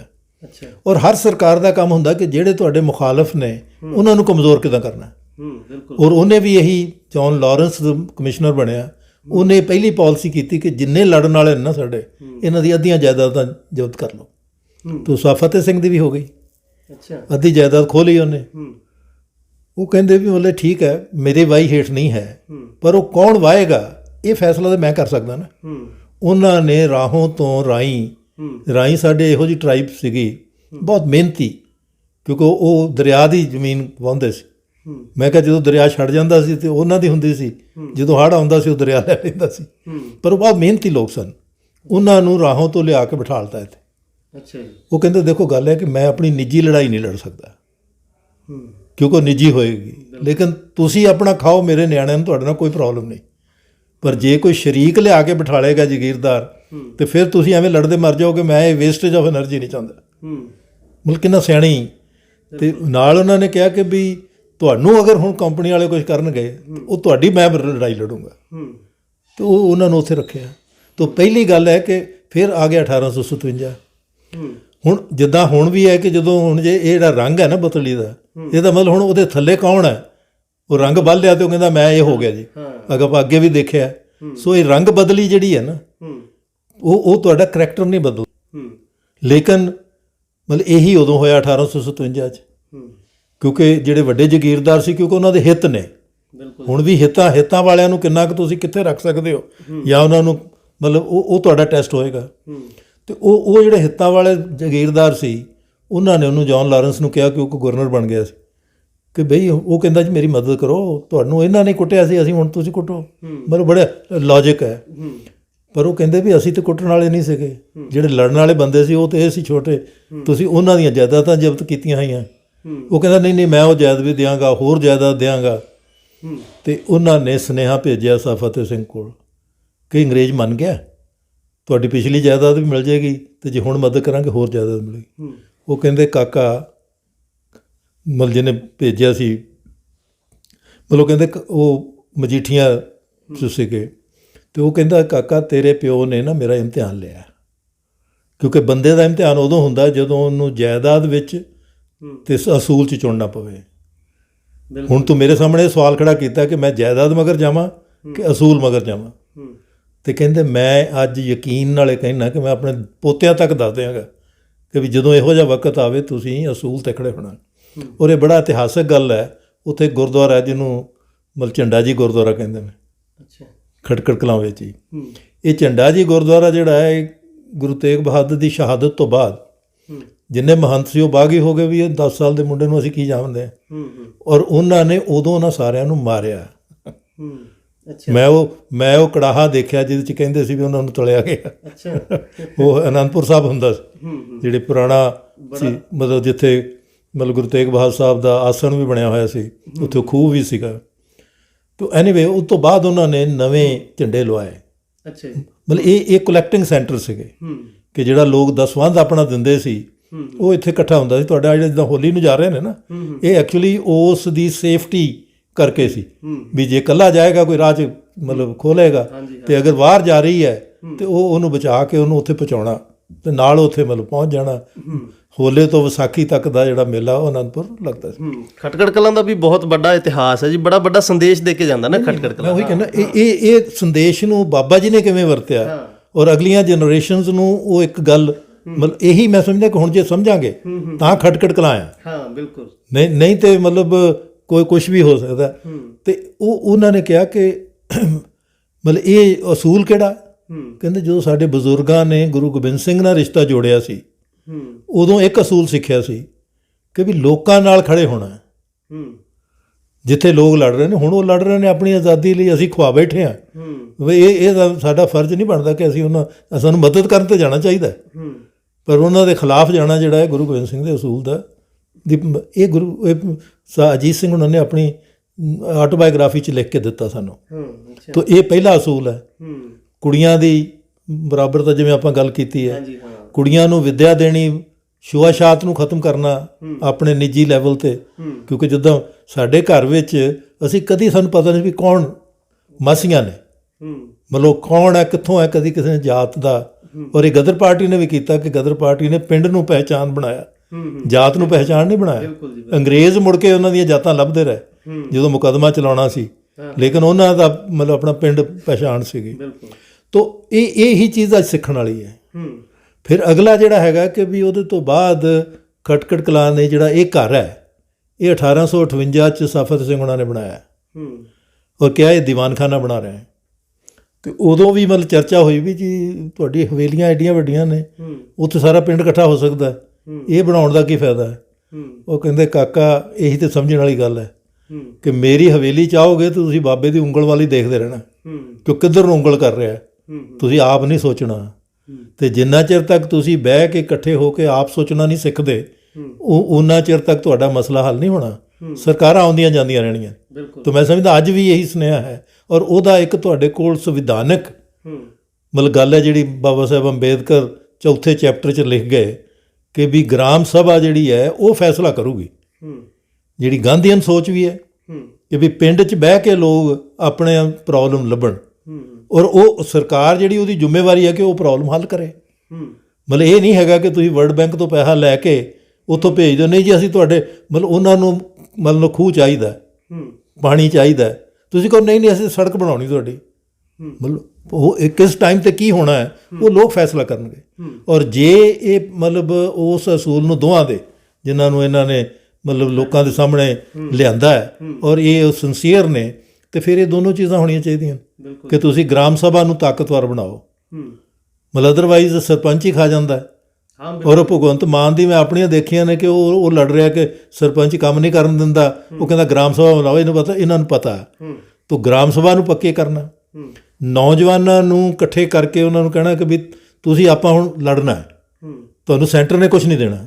ਜਿੱਦਾਂ ਹੁਣੇ ਹੀ ਇੱਕ ਇਹ ਤੋਂ ਆਉਣ ਤੋਂ ਪਹਿਲਾਂ ਤੋਹਫਾ ਦੇ ਦਿੱਤਾ ਉਹਨਾਂ ਨੇ ਕਿ 1200 ਕਰੋੜ ਰੁਪਈਆ ਸੈਂਟਰ ਦੀ ਕਮਿਟਮੈਂਟ ਹੈ, ਕਿਉਂਕਿ ਸਾਰਾ ਫੰਡ ਉਹਨਾਂ ਕੋਲ ਜਾਂਦਾ ਹੈ ਕਿ 1200 ਕਰੋੜ ਰੁਪਈਆ ਉਹ ਪਿੰਡਾਂ ਵਾਸਤੇ ਰੂਰਲ ਡਿਵੈਲਪਮੈਂਟ ਪ੍ਰੋਜੈਕਟ ਦੇਣਗੇ।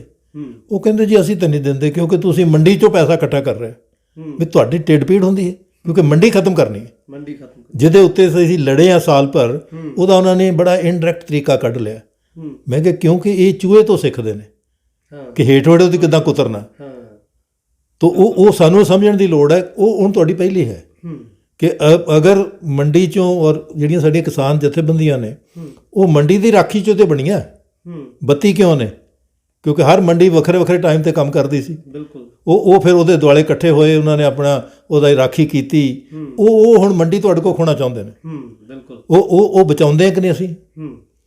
ਤੀਸਰੀ ਜਿਹੜੀ ਗੱਲ ਹੈਗੀ ਕਿ ਪਿੰਡ ਦਾ, ਮੈਂ ਬਾਬਾ ਭਗਨਾ ਹੋਣਾ ਨਾਲ ਮੇਰੀ ਪਹਿਲੀ ਟ੍ਰੇਨਿੰਗ ਹੋਈ ਅਤੇ ਉਹਨਾਂ ਨੇ ਆਪਣਾ ਜਿਹੜਾ ਘਰ ਹਵੇਲੀ ਸੀਗੀ ਉਹ ਕੁੜੀਆਂ ਦੇ ਸਕੂਲ ਨੂੰ ਦੇ ਦਿੱਤੀ ਅਤੇ ਨਾਲ ਉਹਨਾਂ ਨੂੰ ਲਿਖ ਕੇ ਦੇ ਦਿੱਤਾ ਵੀ ਜੇ ਤੁਹਾਨੂੰ ਵੇਚ ਵੂਚ ਕੇ ਕੁਝ ਬਣਾਉਣਾ ਹੋਵੇ ਤਾਂ ਉਹ ਤੁਹਾਡਾ ਹੱਕ ਹੈ। ਮਤਲਬ ਉਹ ਕੁੜੀਆਂ ਦਾ ਸਕੂਲ ਬਣ ਗਿਆ। ਆਪਣੀ ਜ਼ਮੀਨ 'ਚੋਂ ਤੀਜਾ ਹਿੱਸਾ ਜਿਹੜਾ ਸੀ 7 ਏਕੜ ਜ਼ਮੀਨ, ਉਹਦੇ 'ਤੇ ਮੁੰਡਿਆਂ ਦਾ ਸਕੂਲ ਬਣਾਤਾ। ਔਰ ਪ੍ਰਿੰਸੀਪਲ ਸੁਜਾਨ ਸਿੰਘ ਹੁਣਾਂ ਨੂੰ ਉਹ ਲੈ ਆਏ, ਕਾਕਾ ਤੂੰ ਇੱਥੇ ਮਤਲਬ ਸਕੂਲ ਬੱਚਿਆਂ ਨੂੰ ਪੜ੍ਹਾ। ਅਤੇ ਮੈਂ ਪੁੱਛਿਆ ਬਾਬਾ ਜੀ ਨੂੰ, ਉਹ ਕਹਿੰਦੇ ਵੀ ਗਦਰ ਪਾਰਟੀ ਨੇ ਕਿਹਾ ਸੀ ਕਿ ਸਮਾਜ ਦਾ ਸਭ ਤੋਂ ਇਨਕਲਾਬੀ ਕੰਮ ਜਿਹੜਾ ਹੈ ਉਹ ਹਰ ਇੱਕ ਨੂੰ ਪੜ੍ਹਾਉਣਾ ਹੈ। ਤਾਂ ਕੀ ਅਸੀਂ ਹਰ ਬੰਦੇ ਨੂੰ ਫ੍ਰੀ ਪੜ੍ਹਾ ਸਕਦੇ ਹਾਂ? ਕਿਉਂਕਿ ਸਾਡਾ ਵੀ ਜਿਹੜੀ ਉਹ ਸੰਕਲਪ ਹੈ ਨਾ ਮਤਲਬ ਕਲੋਨੀਅਲ ਦਾ ਤਰੀਕੇ ਦਾ ਕਿ ਅੰਗਰੇਜ਼ ਰਾਜ ਵਿੱਚ ਸਰਕਾਰ ਹੋਰ ਹੁੰਦੀ ਸੀ, ਅਸੀਂ ਹੋਰ ਹੁੰਦੇ ਸੀ, ਅਸੀਂ ਪ੍ਰਜਾ ਹੁੰਦੇ ਸੀ, ਉਹ ਸਰਕਾਰ ਹੁੰਦੀ ਸੀ। ਅਜੇ ਵੀ ਅਸੀਂ ਉਸ ਮਾਨਸਿਕਤਾ 'ਚ ਮਤਲਬ ਸਰਕਾਰ ਨੂੰ ਵੀ ਆਪਣਾ ਬਦਲਣਾ ਪੈਣਾ ਕਿ ਤੁਸੀਂ ਸਾਰਾ ਕੁਝ ਨਹੀਂ ਕਰ ਸਕਦੇ, ਫਿਰ ਤੁਸੀਂ ਕਰੋਗੇ ਤੇ ਫਿਰ ਤੁਸੀਂ ਬਾਹਰੋਂ ਜਿੱਦਾਂ ਅੱਗੇ ਕਰਜ਼ੇ 'ਚ ਫਸਾਇਆ ਹੋਇਆ ਹੈ, ਤੁਸੀਂ ਵੀ ਕਰਜ਼ੇ ਦੀਆਂ ਪੰਡਾਂ ਚੁੱਕ ਕੇ ਵੰਡ ਦਿਓਗੇ। ਕੀ ਪ੍ਰੋਫੈਸਰ ਸਾਹਿਬ ਲੱਗਦਾ ਕਿ ਇਹੋ ਜਿਹੇ ਸਿਸਟਮ ਦੇ ਵਿੱਚ ਜੋ ਵੱਡੀਆਂ ਚੁਣੌਤੀਆਂ ਲੱਗ ਰਹੀਆਂ ਨੇ ਕਿ ਕਰ ਸਕਣਗੇ? ਨਹੀਂ ਬਿਲਕੁਲ, ਦੇਖੋ ਤੁਹਾਡੇ 'ਚ ਇੰਨੀ ਪੋਟੈਂਸ਼ੀਅਲ ਹੈ, ਮਤਲਬ ਔਰ ਸਾਲ ਭਰ ਦੇ ਤੁਹਾਡੇ ਕਿਸਾਨ ਮੋਰਚੇ ਨੇ ਉਹ ਦਿਖਾਇਆ ਕਿ ਕਿੰਨੀ ਹਿੰਮਤ ਹੈ। ਉਹ ਮੁੰਡੇ ਜਿਹੜੇ ਕੱਲ ਉਖੜਦੇ ਫਿਰਦੇ ਸੀ, ਜਿਨ੍ਹਾਂ ਨੂੰ ਕੁਝ ਦਿਸਦਾ ਨਹੀਂ ਸੀ, ਹੁਣ ਉਹ ਇੰਨੇ ਆਰਟੀਕੂਲੇਟ ਕੁਐਸਚਨ ਕਰਨ ਵਾਲੇ ਬਣੇ ਨੇ। ਆਹ ਤੁਹਾਡੇ ਰਿਜ਼ਲਟ ਉਹਨਾਂ ਮੁੰਡਿਆਂ ਦੇ ਨੇ, ਚਾਹੇ ਉਹ ਮਤਲਬ ਕੁਝ ਕਿਸਾਨ ਜਥੇਬੰਦੀਆਂ ਕਹਿਤਾ ਅਸੀਂ ਇਲੈਕਸ਼ਨ 'ਚ ਨਹੀਂ ਹਾਂ, ਲੇਕਿਨ ਇਲੈਕਸ਼ਨ ਵਿੱਚ ਉਹਨਾਂ ਨੇ ਜਿਹੜੇ ਸਵਾਲ ਕੀਤੇ ਨੇ ਉਹਦੇ ਨਾਲ ਚੇਤਨਤਾ ਜਿਹੜੀ ਆ ਉਹਨੇ ਇਹਨਾਂ ਨੂੰ ਦਿੱਤਾ। ਇਹਨਾਂ ਦੇ ਕਰਕੇ ਨਹੀਂ ਹੈ, ਇੱਕ ਤਾਂ ਇਸ ਗਲਤਫਹਿਮੀ 'ਚੋਂ ਨਿਕਲ ਜਾਣ ਕਿ ਜਿੱਦਾਂ ਬਾਕੀਆਂ ਨੂੰ ਕੂੜਾਦਾਨ ਸੁੱਟਿਆ ਨਾ, ਜੇ ਤੁਸੀਂ ਫੇਲ ਹੋਏ ਤੇ ਤੁਹਾਨੂੰ ਵੀ ਕੂੜਾਦਾਨ 'ਚ ਲੋਕ ਸੁੱਟ ਦੇਣਗੇ। ਬਿਲਕੁਲ। ਤੋ ਇਮਾਨਦਾਰੀ ਨਾਲ ਮਤਲਬ ਔਰ ਇਹ ਕਿ ਪੰਜਾਬ ਨੂੰ ਪੰਜਾਬ ਦੇ ਮਾਡਲ ਨਾਲ ਵਰਕ ਕੀਤਾ ਜਾਵੇ, ਔਰ ਉਹਦੇ ਵਿੱਚ ਜਿਹੜੀਆਂ ਬੇਸਿਕ ਚੀਜ਼ਾਂ ਨੇ, ਮਤਲਬ ਤੁਹਾਡੀ ਖੇਤੀ ਸੰਕਟ 'ਚ ਹੈ, ਮਤਲਬ ਐਕਚੁਅਲੀ ਪੂਰਾ ਅਗਰੇਰੀਅਨ ਸੈਕਟਰ, ਤੇ ਤੋ ਇਸ ਕਰਕੇ ਜਿਹੜਾ ਮਤਲਬ ਇਹ ਹੈ ਨਾ ਸਵਾਲ ਕਿ ਕਰਨਗੇ ਕਿ ਨਹੀਂ ਕਰਨਗੇ, ਹੁਣ ਇਹ ਸਵਾਲ ਨਹੀਂ ਹੈ, ਕਰਨਾ ਪੈਣਾ। ਕਿਉਂਕਿ ਜੇ ਲੋਕਾਂ ਨੇ ਤੁਹਾਨੂੰ ਬਣਾਇਆ ਔਰ ਉਹਦੇ 'ਚ ਸਾਰੇ 85 ਬੰਦੇ ਨਵੇਂ ਨੇ, ਬਿਲਕੁਲ, ਔਰ ਪਹਿਲੀ ਵਾਰੀ ਹੈ ਕਿ ਪ੍ਰੋਫੈਸ਼ਨਲਸ ਨੇ, 11 ਡਾਕਟਰ ਤੁਹਾਡੇ ਕੋਲ ਡਾਕਟਰੀ ਛੱਡ ਕੇ ਆਏ ਨੇ, ਔਰ ਉਹਨਾਂ ਨੂੰ ਤੁਸੀਂ ਮਤਲਬ ਉਹਨਾਂ ਨੂੰ ਆਪਣੇ MLA ਨੂੰ ਵੀ ਗਰੁੱਪ ਬਣਾਉਣੇ ਪੈਣੇ ਨੇ ਕਿ ਹਰ ਪਾਲਿਸੀ ਉੱਤੇ ਇੱਕ ਗਰੁੱਪ ਹੋਵੇ ਜਿਹੜਾ ਪਾਲਿਸੀ 'ਤੇ ਲੋਕਾਂ ਨਾਲ ਗੱਲ ਕਰੇ। ਹਰ ਇੱਕ ਨੂੰ ਕਹਿਣਾ ਜਾਓ, ਮਤਲਬ ਇਹ ਨਹੀਂ ਹੋਣਾ। ਤੁਹਾਡਾ ਵਿਦਿਆ 'ਤੇ ਜਿਹੜੇ ਉਹ 'ਚ ਐਜੂਕੇਟਡ ਨੇ ਉਹ ਤੁਹਾਡੇ ਐਜੂਕੇਸ਼ਨ ਦਾ ਗਰੁੱਪ ਬਣੇ, ਔਰ ਇਹ ਅਸਲ ਡੈਮੋਕ੍ਰੇਸੀ ਚੱਲਦੀ ਇੱਦਾਂ। ਔਰ ਜਿੰਨੀ ਇਹ ਹੈਗੀ ਹੈ ਕਿ ਤੁਹਾਨੂੰ ਵਿਦਨ ਡੈਮੋਕ੍ਰੇਸੀ ਲਿਆਉਣੀ ਪੈਣੀ ਹੈ ਕਿ ਤੁਸੀਂ MLAs ਦੇ ਗਰੁੱਪ ਬਣਾ ਦਿਓ ਜਾਂ ਉਹ ਆਪ ਕਰ ਲੈਣ ਇਕੱਠੇ ਕਿ ਵੀ ਅਸੀਂ ਇਸ ਮਸਲੇ 'ਤੇ ਕਰਾਂਗੇ। ਮਤਲਬ ਅਦਰਵਾਈਜ਼ ਤੁਸੀਂ ਇਕੱਲੇ ਨੂੰ ਵੀ ਤੁਸੀਂ ਜਾ ਕੇ ਪ੍ਰਚਾਰ ਕਰੋ, ਉਹ ਨਹੀਂ ਹੋਣਾ। ਮਤਲਬ ਉਹ ਬਹਿ ਕੇ ਸੋਚਣ, ਜਿੱਦਾਂ ਹੁਣ ਉਹਦੀ ਇੱਕ ਐਗਜ਼ਾਮਪਲ ਹੈ ਮੈਂ ਤੁਹਾਨੂੰ ਦੱਸਦਾ, ਨਸ਼ਾ ਸਭ ਤੋਂ ਵੱਡੀ ਪ੍ਰੋਬਲਮ ਹੈ। ਹਾਂਜੀ ਬਿਲਕੁਲ। ਦੁਨੀਆ ਵਿੱਚ ਇੱਕ ਦੇਸ਼ ਹੈ ਆਈਸਲੈਂਡ, ਜਿਹਨੇ ਨਸ਼ੇ ਤੋਂ ਮੁਕਤੀ ਕਰਵਾਈ। ਤੁਹਾਨੂੰ ਪਤਾ ਹਾਂ, ਛੋਟਾ ਜਿਹਾ ਦੇਸ਼ ਹੈ, ਔਰ ਉੱਥੇ ਮਤਲਬ ਉਹਨਾਂ ਨੇ ਜੋ ਇਹ ਸਟੈਟਿਸਟਿਕ ਆਈ ਕਿ ਉਹਨਾਂ ਦੇ 50% ਬੱਚੇ, ਯੰਗ ਬੱਚੇ ਜਿਹੜੇ ਨੇ ਉਹ ਨਸ਼ੇ 'ਚ ਜਾ ਰਹੇ ਨੇ, ਤੇ ਪ੍ਰਾਈਮ ਮਿਨਿਸਟਰ ਨੇ ਕਿਹਾ ਕਿ ਇਹਦੇ ਨਾਲੋਂ ਵੱਡੀ ਐਮਰਜੈਂਸੀ ਕੋਈ ਨਹੀਂ ਹੈ। ਹੁਣ ਕਹਿੰਦਾ ਆਪਾਂ ਪੋਲਿਟਿਕਸ ਨਹੀਂ ਕਰਨੀ, ਹੁਣ ਆਪਾਂ ਬਹਿ ਕੇ ਇਹ ਸੋਚਣਾ ਕਿ ਇਹ ਤੋਂ ਛੁਟਕਾਰਾ ਕਿਵੇਂ ਪਾਉਣਾ, ਨਹੀਂ ਤਾਂ ਤੁਹਾਡਾ ਭਵਿੱਖ ਮਾਰਿਆ ਗਿਆ। ਉਹਨਾਂ ਨੇ ਮਤਲਬ ਉਹਦੇ 'ਤੇ ਵਿਗਿਆਨੀਆਂ ਨੂੰ ਇਕੱਠਿਆਂ ਕੀਤਾ, ਸਾਈਕੋਲੋਜਿਸਟਾਂ ਨੂੰ ਇਕੱਠੇ ਕੀਤਾ, ਦੁਨੀਆ ਭਰ 'ਚੋਂ ਵਧੀਆ ਬੰਦੇ ਜਿਹੜੇ ਨੇ, ਉਹਨਾਂ ਨੂੰ ਕਹਿੰਦੇ ਵੀ ਇਹਦਾ ਹੱਲ ਦੱਸੋ ਸਾਨੂੰ, ਵੀ ਇਹ ਪੋਲਿਟਿਕਸ ਨਹੀਂ ਹੈ ਜਿਹੜੇ 'ਚੋਂ ਪੰਜਾਬ 'ਚ ਵੀ ਇਹ ਨਿਕਲਣਾ ਪੈਣਾ ਕਿ ਅਸੀਂ ਐਵੇਂ ਮਤਲਬ ਫੜਦੇ ਫਿਰਦੇ ਹਾਂ ਕਰਦੇ ਹਾਂ, ਉਹ ਵੀ ਵੱਖਰਾ ਹੈ। ਤੁਸੀਂ ਰੋਕੋ, ਲੋਕਾਂ ਨੇ ਆਪੇ ਰੋਕ ਲੈਣਾ। ਹੁਣ ਲੋਕੀ ਪਿੰਡਾਂ 'ਚ ਮਤਲਬ ਕੁੱਟਣ ਲੱਗ ਪਏ ਜਿਹੜਾ ਉਹਨਾਂ ਨੂੰ ਲੱਗਦਾ ਨਸ਼ੇ ਵਾਲਾ ਹੈ। ਇਹਦੇ ਬੱਚੇ ਵੱਡਾ ਕਾਰਨ ਵੀ ਹੈ ਜੀ ਬੇਰੁਜ਼ਗਾਰੀ ਜਿਹੜੀ ਆ, ਉਹ ਇੱਕ ਪਾਰਟ ਹੈ, ਉਹ ਇਹਦਾ ਹੀ ਹੱਲ ਉਹਨਾਂ ਨੇ ਕੱਢਿਆ। ਜਿੱਦਾਂ ਇਹ ਗੱਲ ਚੰਗੀ ਸੀਗੀ ਕਿ ਵੀ ਮੈਂ ਕਿਹਾ ਤੁਸੀਂ ਬਜਾਏ ਉਹ ਜਿਹੜੇ ਮਤਲਬ ਉੱਥੇ ਐਕਸਰਸਾਈਜ਼ ਮਸਲ ਬਣਾਉਣ ਦਾ ਕੰਮ ਨਾ ਕਰੋ, ਕਿਉਂਕਿ ਉਹਦੇ ਨਾਲ ਦਿਮਾਗ ਨਹੀਂ ਚੱਲਦਾ। ਉਹਦੀ ਬਜਾਏ ਤੁਸੀਂ ਮਤਲਬ ਉੱਥੇ ਕਲੱਬਸ ਬਣਾਓ ਕ੍ਰੀਏਟਿਵਲੀ। ਇੱਕ ਆਪਣੀ ਪੁਰਾਣੀ ਕਹਾਵਤ ਹੈ ਕਿ ਵਿਹਲੀ ਜੱਟੀ ਉਨ ਵੇਲੇ ਨਹੀਂ ਤੇ ਕਸੁੰਨ ਵੇਲੇ, ਜਿਹੜਾ ਤੁਸੀਂ ਹੈ ਨਾ ਵੀ ਇਹ ਅਸਲ ਸਾਡੀ ਸਮਝ ਆ, ਔਰ ਇਹ ਵਿਗਿਆਨ ਵੀ ਕਹਿੰਦਾ ਕਿ ਬੰਦਾ ਜਿਹੜਾ ਹੈ ਉਹ ਕ੍ਰੀਏਟਿਵ ਹੈ। ਜੇ ਕ੍ਰੀਏਟਿਵਿਟੀ ਵਾਪਸ ਨਹੀਂ ਦਿੰਦੇ ਤੁਸੀਂ ਉਹਨੂੰ, ਤੇ ਉਹ ਫਿਰ ਡਿਸਟਰਕਟਿਵ ਹੋ ਜਾਏਗਾ। ਜਾਂ ਉਹ ਆਪਣੇ ਆਪ ਨੂੰ ਡਿਸਟਰੋਏ ਕਰੇਗਾ ਨਸ਼ਿਆਂ ਨਾਲ, ਜਾਂ ਫਿਰ ਸਮਾਜ ਨੂੰ ਡਿਸਟਰੋਏ ਕਰੇਗਾ। ਤਾਂ ਉਹ ਕ੍ਰੀਏਟਿਵਿਟੀ ਲਿਆਉਣ ਦਾ ਤਰੀਕਾ ਉਹਨਾਂ ਨੇ ਬਹੁਤ ਵਧੀਆ ਕੱਢਿਆ। ਅਖੀਰ 'ਤੇ ਉਹਨਾਂ ਨੇ ਕਲੱਬਾਂ ਖੋਲ੍ਹਦੀਆਂ ਵੀ ਇੱਥੇ ਪੇਂਟਿੰਗ ਹੋ ਸਕਦੀ ਹੈ, ਇੱਥੇ ਮਤਲਬ ਬੰਦਾ ਮਤਲਬ ਕੋਈ ਗੇਮਸ ਖੇਡ ਸਕਦਾ ਹੈ। ਤਾਂ ਹਰ ਪਿੰਡ ਉਹਦੇ ਨਾਲ ਉਹਨਾਂ ਨੇ ਕਿਹਾ ਕਿ ਤੁਸੀਂ ਇਹਦੇ ਵਿੱਚੋਂ ਕੋਈ ਚੂਜ਼ ਕਰ ਲੈ, ਇੱਕ 'ਚ ਮਤਲਬ ਹੋਏਗਾ, ਚਾਹੇ ਉਹ ਲਿਖਣ ਵਾਲੀ ਹੈਗੀ, ਕੋਈ ਮਤਲਬ ਜਿਹੜਾ ਕ੍ਰੀਏਟਿਵ ਕੰਮ ਹੈ, ਵੀ ਚੂਜ਼ ਪੇਰੈਂਟਸ ਨੇ ਕਰਨਾ ਹੈ, ਖਰਚਾ ਅਸੀਂ ਭਰਾਂਗੇ, ਸਰਕਾਰ ਉਹਦਾ ਖਰਚਾ ਦੇਗੀ। ਔਰ ਤੁਹਾਨੂੰ ਹੈਰਾਨੀ ਹੋਏਗੀ ਕਿ ਯੂਰਪ ਦੀ ਜਿਹੜੀ ਬੈਸਟ ਫੁੱਟਬਾਲ ਟੀਮ ਸੀ ਉਹ ਉਹਦੇ 'ਚੋਂ ਪੈਦਾ ਹੋਈ। ਟੌਪ ਉਹ ਮਤਲਬ ਟੌਪ ਟੀਮ ਸੀਗੀ ਯੂਰਪ ਦੀ ਫੁੱਟਬਾਲ ਦੀ, ਕਿਉਂਕਿ ਉਹ ਜਿਹੜਾ ਤੁਸੀਂ ਚੈਨਲਾਈਜ਼ ਕਰਨਾ ਅੱਜ ਤੁਹਾਡੇ ਲਈ ਚੈਲੰਜ ਇਹ ਹੈ, ਬਹੁਤ ਵੱਡਾ ਚੈਲੰਜ, ਕਿਉਂਕਿ ਤੁਸੀਂ ਜੇ ਉਸ ਮਾਡਲ 'ਚ ਵੀ ਲੋਕੀ ਵੀ ਇਹ ਕਹਿਣਗੇ ਤੁਸੀਂ ਜੀ ਕਰਾ ਦਿਓ, ਮਤਲਬ ਕਿਸੇ ਨੇ ਨਹੀਂ ਕਰਾਉਣਾ। ਔਰ ਦੂਜਾ ਜਿਹੜਾ ਸਭ ਤੋਂ ਵੱਡਾ ਸੰਕਟ ਇਸ ਵੇਲੇ ਸਾਡੇ ਲਈ ਹੈ, ਜਿਹਦੇ 'ਚ ਤੁਹਾਡੀ ਪੂਰੀ ਜਨਰੇਸ਼ਨ ਗਾਇਬ ਹੋ ਸਕਦੀ ਹੈ, ਜਿਹੜੀ ਕਿ ਮਤਲਬ ਦੂਜਾ ਮਾਡਲ ਉਹਦਾ ਇਹ ਹੀ ਹੈ ਕਿ ਵੀ ਤੁਸੀਂ ਲੋਕਾਂ ਨੂੰ ਮਤਲਬ ਅਨਮਲ ਕਰ ਦਿਓ, ਬੇਵਕੂਫ ਬਣਾ ਦਿਓ। ਤੁਹਾਡੇ ਬੱਚੇ 2 ਸਾਲ ਸਕੂਲੋਂ ਬਾਹਰ ਨੇ, ਬਿਲਕੁਲ ਜੀ। ਔਰ ਮੈਨੂੰ ਇਹ ਯਾਦ ਹੈ ਕਿ ਮੇਰੇ ਆਪਣੇ ਪਿੰਡ ਚੋਂ ਵੀ ਜਿਹੜਾ ਮੁੰਡਾ ਇੱਕ ਵਾਰੀ ਸਕੂਲੋਂ ਬਾਹਰ ਟੀਚਰ ਨੇ ਦੌੜਾ ਕੇ ਕੱਢਤਾ ਉਹ ਮੁੜ ਕੇ ਸਕੂਲ ਨਹੀਂ ਆਇਆ। ਉਹ ਨਹੀਂ ਹੈ, ਸਹੀ ਗੱਲ ਹੈ ਜੀ। ਹਾਂ ਬਿਲਕੁਲ। ਤੋ ਇਸ ਕਰਕੇ ਉਹਨਾਂ ਬੱਚਿਆਂ ਨੂੰ ਵਾਪਸ ਸਕੂਲ ਲਿਆਉਣਾ ਉਹ ਤੁਹਾਡਾ ਚੈਲੰਜ ਹੈ। ਔਰ ਉਹਨੂੰ ਟੀਚਰਾਂ 'ਤੇ ਵੀ ਛੱਡ ਦੇਣਾ ਠੀਕ ਨਹੀਂ ਹੈ। ਜਾਂ ਤਾਂ ਟੀਚਰਾਂ ਨੂੰ ਟ੍ਰੇਨ ਕਰੋ ਕਿ ਵੀ ਇਹਨਾਂ ਬੱਚਿਆਂ ਨੂੰ ਕਿਵੇਂ ਹੈਂਡਲ ਕਰਨਾ, ਉਹਨਾਂ ਨੂੰ ਕਿਵੇਂ।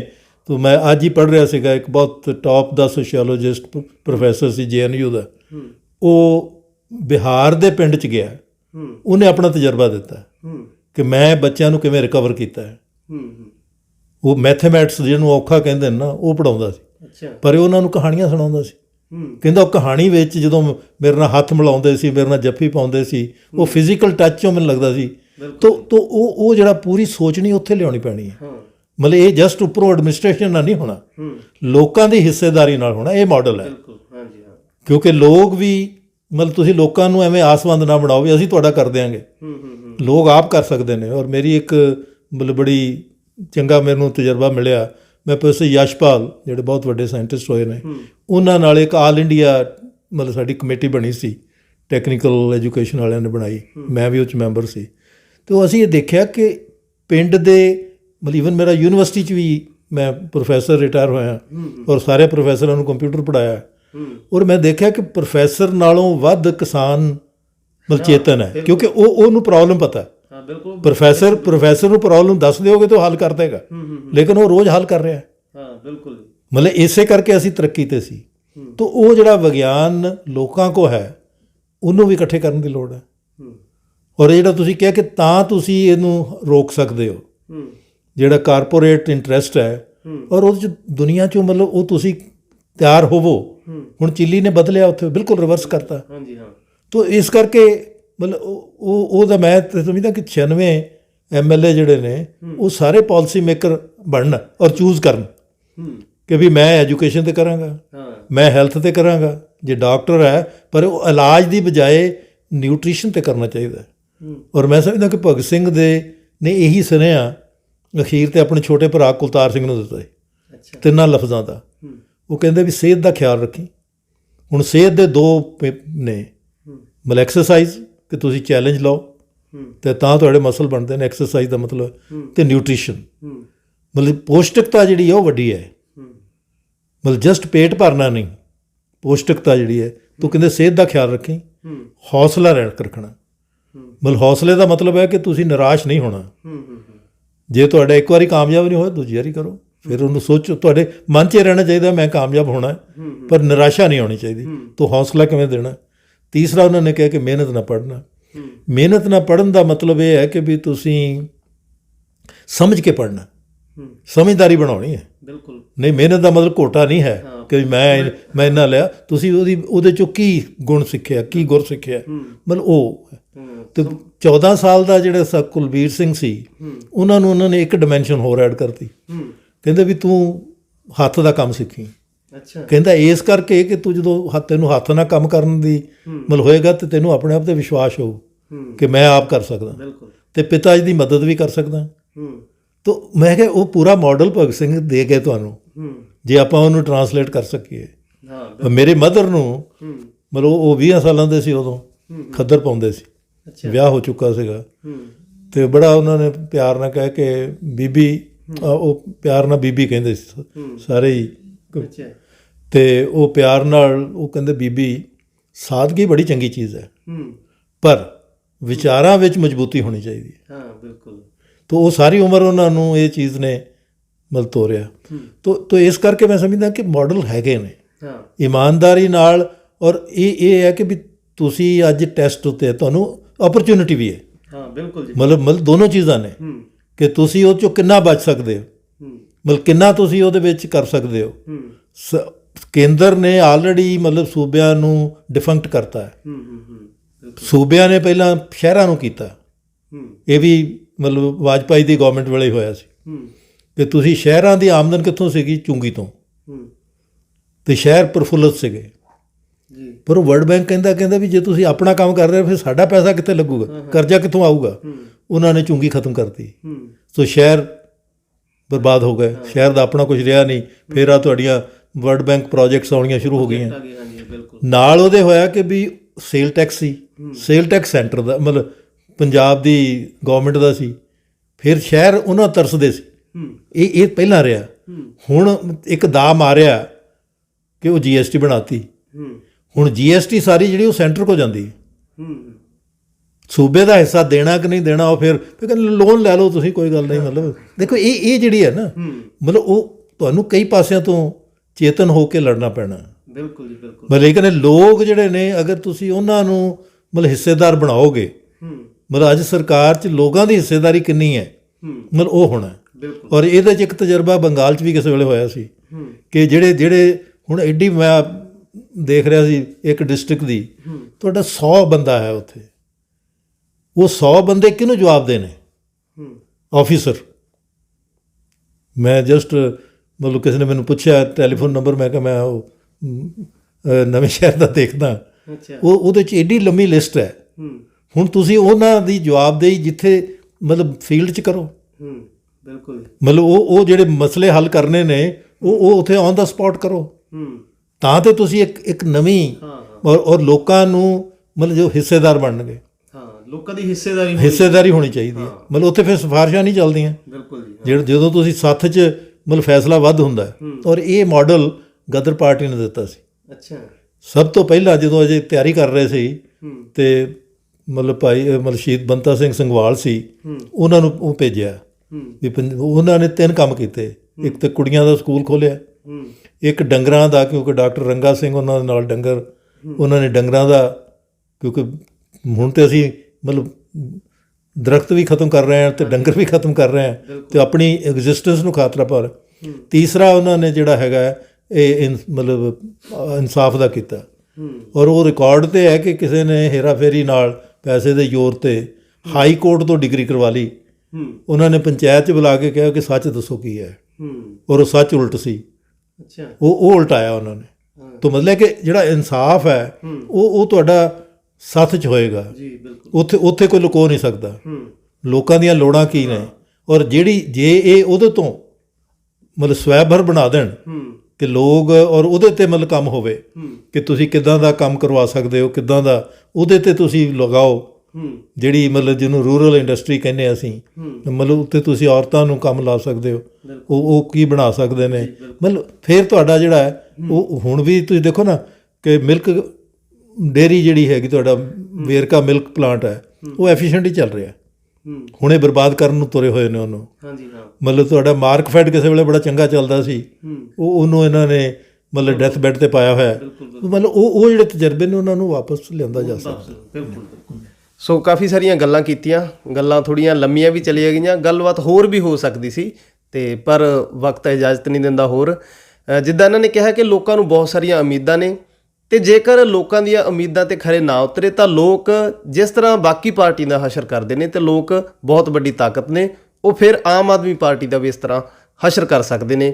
ਸੋ ਬਹੁਤ ਵੱਡਾ ਇੱਕ ਸੁਨੇਹਾ ਖਟਕੜ ਕਲਾਂ ਦਾ ਵੀ ਦਿੱਤਾ ਕਿ ਖਟਕੜ ਕਲਾਂ ਦਾ ਕੀ ਇਤਿਹਾਸ ਆ, ਕਿਹੋ ਜਿਹੀਆਂ ਉੱਥੋਂ ਜਿਹੜੀਆਂ ਰਵਾਇਤਾਂ ਤੁਰੀਆਂ ਨੇ, ਜੇਕਰ ਉਹਨਾਂ ਰਵਾਇਤਾਂ 'ਤੇ ਆਮ ਆਦਮੀ ਪਾਰਟੀ ਚੱਲਦੀ ਆ ਤਾਂ ਬਿਲਕੁਲ ਉਹ ਸਹੀ ਰਸਤੇ ਚੱਲ ਸਕਦੀ ਆ, ਭਾਵੇਂ ਕਿ ਬਹੁਤ ਵੱਡੀਆਂ ਚੁਣੌਤੀਆਂ ਵੀ ਨੇ। ਸੋ ਦੇਖਦੇ ਹਾਂ ਆਉਣ ਵਾਲੇ ਸਮੇਂ ਦੇ ਵਿੱਚ ਕਿ ਸੱਚਮੁੱਚ ਆਮ ਆਦਮੀ ਪਾਰਟੀ ਖਟਕੜ ਕਲਾਂ ਤੋਂ ਉਹ ਸੁਨੇਹਾ ਲੈ ਕੇ ਪੂਰੇ ਪੰਜਾਬ ਦੇ ਵਿੱਚ ਜਾਂਦੀ ਆ। ਸੋ ਜੁੜੇ ਰਹੋ ਦੁਨੀਆ ਦੇ ਨਾਲ।